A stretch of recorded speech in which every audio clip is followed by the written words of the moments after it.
जय हिंद। आज हम फिर आ गए हैं, हमारा वही चल रहा था 3 पार्ट ऑफ सेंटेंस। ये हमारा जो है दोस्तों 5वां वीडियो है। आज हम इसे कवर करते हैं। हमने इसे देख चुके थे, क्या देख चुके थे दोस्तों?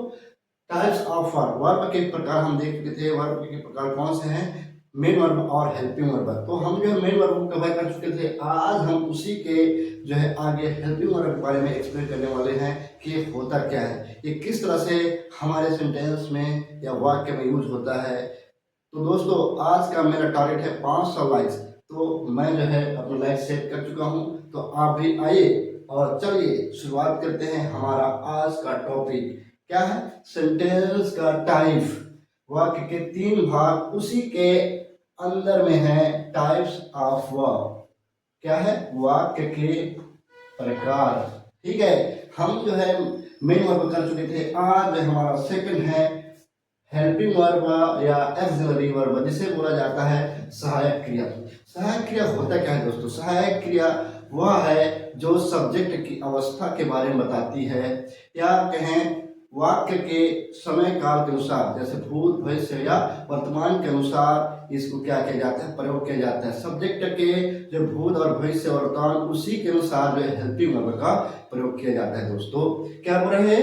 हेल्पिंग वर्ब सब्जेक्ट की अवस्था के बारे में बताती है। हेल्पिंग वर्ब किसी भी वाक्य का अवस्था व समय काल, वर्तमान, भूत, भविष्य के बारे में बताने में सहायता करती है, या कहें सब्जेक्ट के अनुसार, समय काल के, वर्तमान, भूत और भविष्य के अनुसार इनका प्रयोग किया जाता है। मतलब सब्जेक्ट की अवस्था के अनुसार, जो समय काल के अनुसार इस जो है हेल्पिंग वर्ब का प्रयोग किया जाता है। दोस्तों यहाँ पर एक चीज नोट करने वाली बात है कि यह अकेले मतलब नहीं बताती है, नहीं बताती है। यह मेन वर्ब का सहायता करती है। सहायता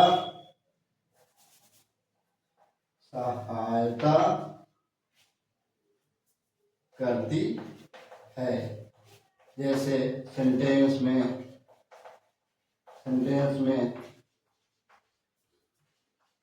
क्वेश्चन में, टेंस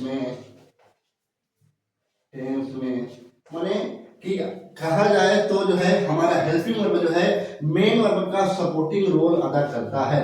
उसी को हम जो है बोलते हैं, क्या चीज बोलते हैं?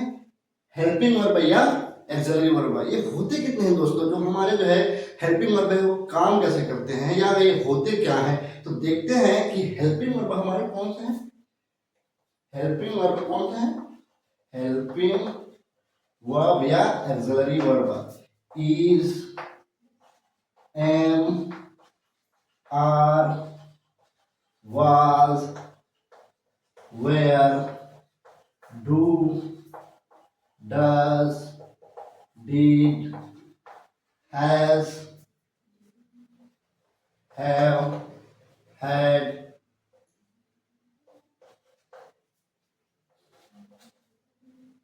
should, could, shall, might, etc। माने ये क्या है? is, am, are, was, where, do, does, did, has, have, had, should, could, shall, might, और क्या है? एक आता है should। ये क्या है दोस्तों? हेल्पिंग वर्ब है हमारे। हेल्पिंग वर्ब इन्हीं के अनुसार, जो सब्जेक्ट जो है इनके जो है समय काल के अनुसार, मतलब प्रेजेंट टेंस, पास्ट में, फ्यूचर टेंस के अनुसार ये जो हेल्पिंग वर्ब है सब्जेक्ट के अकॉर्डिंग इसका यूज होता है। दोस्तों उसी को यहाँ पर बोला गया है कि भैया ये क्या करता है? सब्जेक्ट की अवस्था या फिर वाक्य के समय काल के अनुसार जो है हेल्पिंग वर्ब का प्रयोग किया जाता है। जैसे कि एग्जाम्पल के तौर पे हम देखें, क्या है? She is cooked food। दोस्तों आप समझ रहे हैं, सी इज कुक्ड, क्या बनाती, खाना बनाती है, पर जो है इस समय काल के अनुसार ये जो कुक्ड है, एक कुक्ड है, मैंने थर्ड फॉर्म के अनुसार जो है इसका प्रयोग हुआ है। इसी को यहाँ पर बताया गया है कि भैया ये इज हमारा हेल्पिंग वर्ब है, और सी ये क्या है, सब्जेक्ट है, और ये जो है हेल्पिंग वर्ब है, हेल्पिंग वर्ब है, और कुक ये क्या है, मेन वर्ब है, और ये फूड जो है क्या है दोस्तों, ऑब्जेक्ट है। मतलब कि किसी भी सेंटेंस का, किसी भी वाक्य का ये क्या करता है, विश्लेषण बताता है सब्जेक्ट का कि ये है क्या चीज। फिर नेक्स्ट देख लेते हैं, ही हैज ईटेन फूड, वो खाना खाती है या वो खाना खा रहा है। फिर Ravi is the best player, best player. यहां पर भी आप देख सकते हैं दोस्तों कि रवि, उसके बाद इज, रवि की क्या बता रहा है, ये इज द बेस्ट प्लेयर, मतलब ये क्या कह रहा है, मेन वर्ब, मेन वर्ब को इज जो है क्या बताता है कि भैया ये करने वाला क्या है। उसी को यहाँ पर एक्सप्लेन किया गया, Ravi is the best player, Ravi जो है बहुत ही अच्छा खिलाड़ी है, ये कह रहा है। फिर ही हैज ईटन, वह खाना खा चुका है। फिर सी इज कुक्ड फूड, वो खाना बना चुकी है। मतलब कि सब्जेक्ट जो है वाक्य के स्थिति के अनुसार वो जो है हेल्पिंग वर्ब जो है प्रयोग किया जाता है। उसी को हम जो है यहाँ पर बताए हैं दोस्तों कि ये हेल्पिंग वर्ब या एक्सिलरी वर्ब होता क्या है। तीसरा आता है हमारा थ्री पार्ट ऑफ सेंटेंस का, वाक्य के तीसरे भाग हमारा आता है दोस्तों ऑब्जेक्ट, ऑब्जेक्ट जिसे बोला जाता है कारक। कारक क्या होता है, सब्जेक्ट की अवस्था या स्थिति के जो कार्य का उस पर प्रभाव पड़ता है, किस पे, ऑब्जेक्ट पे। उसी को यहाँ पर बताया गया है, ऑब्जेक्ट वो होता है जिस पर कर्ता या कार्य या अवस्था का प्रभाव है ऑब्जेक्ट पर पड़ता है, उसी को हम बोला जाता है कारक दोस्तों।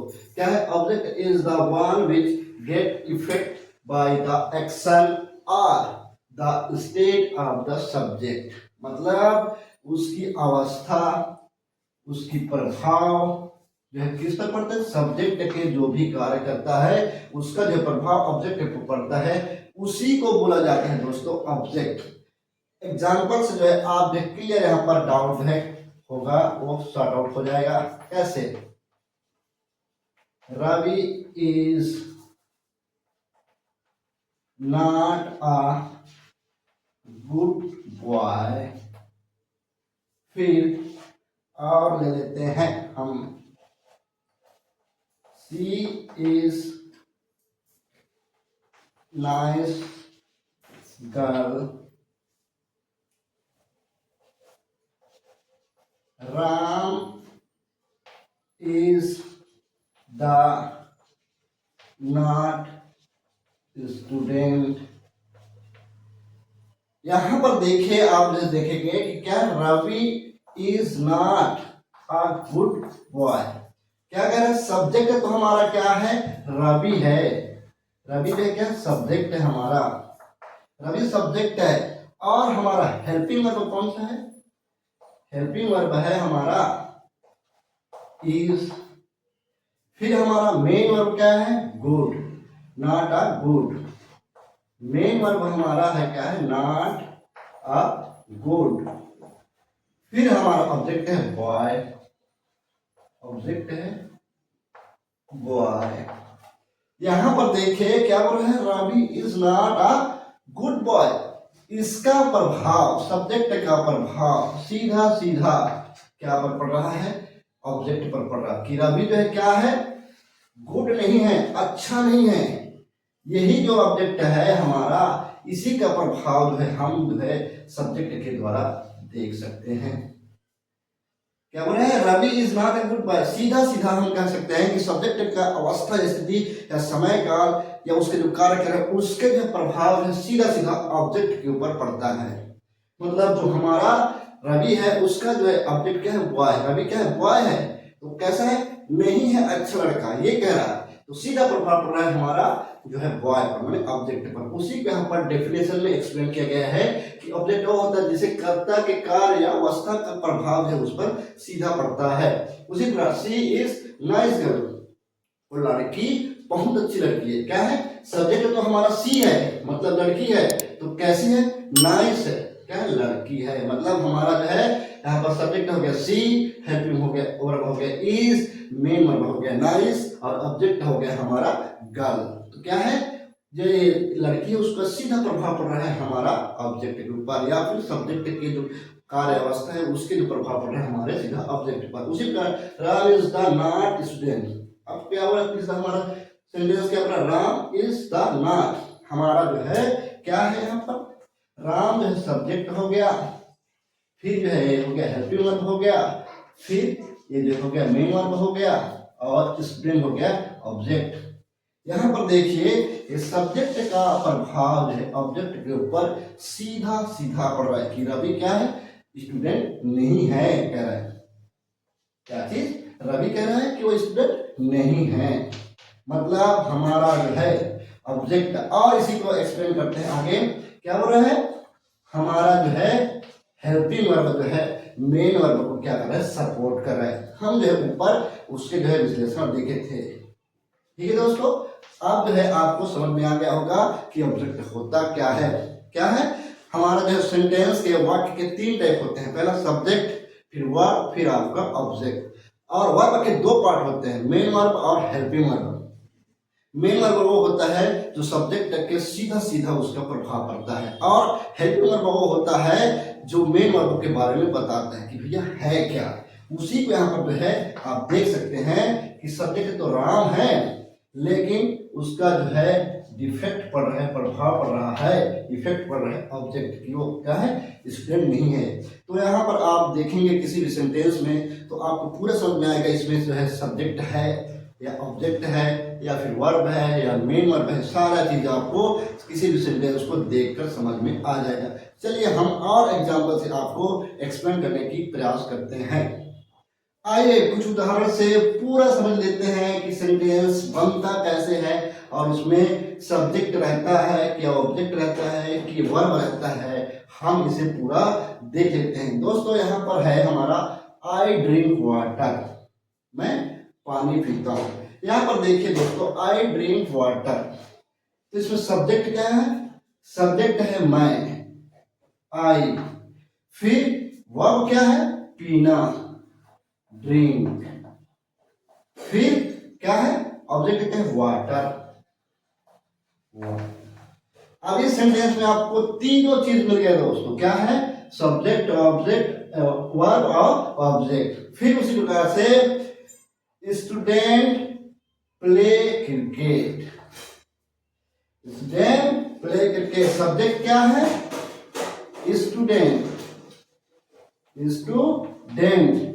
और क्या कर रहे हैं? वर्ब क्या है? प्ले, खेलने का काम कर रहे हैं। क्या चीज है? Object cricket, cricket. इस तरह से आप देख सकते हैं। फिर teacher give us homework, teacher ने क्या दे रहा है? होमवर्क दे रहा है। यहां पर भी आप देख सकते हैं सब्जेक्ट क्या है? टीचर, सब्जेक्ट क्या है? टीचर। और क्या है? देना, गिव, गिव अस, क्या चीज? Homework, homework. इस तरह से बना है। फिर आगे मेरा दोस्त राम, क्या है? मैं, दोस्त राम, क्या? मेरा दोस्त राम। यहां पर आप देखेंगे ऑब्जेक्ट नहीं है। क्या है? ऑब्जेक्ट नहीं। कैसे? मेरा दोस्त राम, इसको हम इस तरह से लिखते, ओ राम है और मेरा दोस्त भी। अब यहां लिखते ओ क्या है? मेरा दोस्त राम, मतलब वो खड़ा है, वो राम है, और क्या है? मेरा दोस्त है। तो यहाँ पर जो है ऑब्जेक्ट नहीं, वो उसी को क्या कहते हैं, वो पागल है, वो पागल है, बस पागल। यहाँ पर भी आप ऑब्जेक्ट देखने को नहीं मिलता। फिर क्या, रवि पार्क में खेलता है, क्या है, रवि सब्जेक्ट है हमारा, पार्क का हमारा क्या है, वर्ब है, और हमारा खेलना हमारा ऑब्जेक्ट है। इस तरह से हम किसी भी सेंटेंस को देखकर हम बता सकते हैं कि उसमें सब्जेक्ट है, वर्ब है, मेन वर्ब है, हेल्पिंग वर्ब है या ऑब्जेक्ट है। पूरी तरह से हम जो है किसी भी सेंटेंस को देखकर एक्सप्लेन कर सकते हैं। दोस्तों, अगर आपको मेरा वीडियो आपको इम्प्रूव करता है आपकी लाइफ में, तो इसे लाइक, कमेंट और शेयर जरूर करिए और सब्सक्राइब करिए, बेल आइकन को प्रेस करिए, ताकि जब भी मैं आपको वीडियो अपलोड करूं तो सबसे पहले नोटिफिकेशन आपके पास पहुंचे। दोस्तों, हम ऐसे ही इंटरेस्टिंग वीडियो के साथ आपके पास आएंगे। फिर थैंक यू फॉर वॉचिंग, मिलते हैं नेक्स्ट वीडियो में।